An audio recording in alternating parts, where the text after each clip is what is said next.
The founding of New York City began on January 25th, 1624, more than a year before any building was erected on Manhattan Island. It was on this date that the first ships carrying colonists to New Netherlands left their Dutch port in Europe. The first wave came on two ships, the Fortune and Abraham's Sacrifice.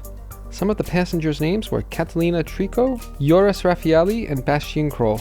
They were the first New Yorkers. They arrived in May of that year after more than 3 months at sea.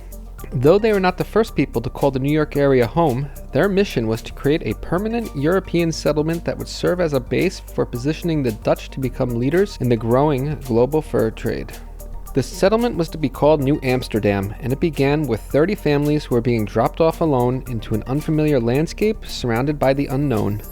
For safety's sake, they chose first to live on Governor's Island because it was small and easy to remain isolated from possible native attacks. In the following year, more colonists arrived, with one of them being a merchant named Peter Minuet.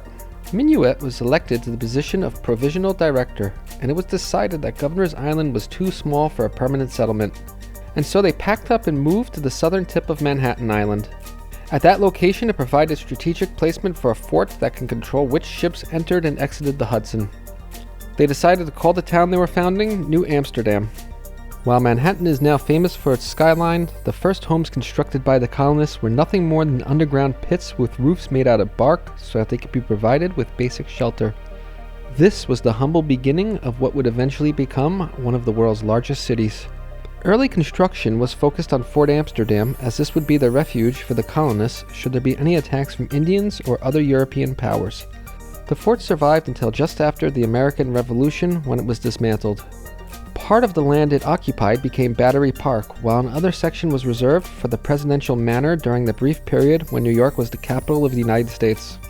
The mansion was constructed but never used, and in 1815 it was demolished, with that land being subdivided and sold to private owners. Europeans considered New Amsterdam to be a frontier backwater during the 17th century, but the colony was extremely unique and ahead of its time. The original colonists were people who were seeking economic freedom and opportunities. This made capitalism and commerce part of the settlement's core culture. This also created an atmosphere of religious tolerance and freedom. By the opening of the 18th century, New York already had a well-established Jewish population. Business was so important to the colonists that when English ships arrived in New York Harbor in 1664, New Amsterdammers decided it was better to surrender instead of having their livelihoods destroyed in a losing battle. From that point, they were reborn as New Yorkers. There are several buildings in New York City that were once farmhouses during the period when the land was under Dutch rule. But none of these buildings are south of Wall Street, which was the northern boundary for the small frontier town. There are no structures from New Amsterdam that survive today. The last building from that time was the rigging house at 120 William Street. It was demolished in 1854, almost 200 years from when the British took the colony from the Dutch. But the narrow streets of Lower Manhattan still leave a trace of the earlier times of New Amsterdam because they evolved from the footpaths that the first colonists used. The exception down there is Broad Street because that was originally a canal. The names of the streets are also reminders of a time that is long past. Bridge Street has that name because there was once a bridge that went over the canal on Broad Street.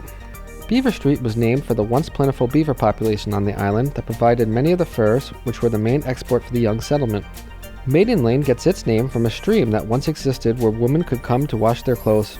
Some streets are called slips because they were once slips of water where ships could dock into. The Dutch still influence us with what they have given to the city and American culture. The word boss comes from the Dutch, so does the word cookie.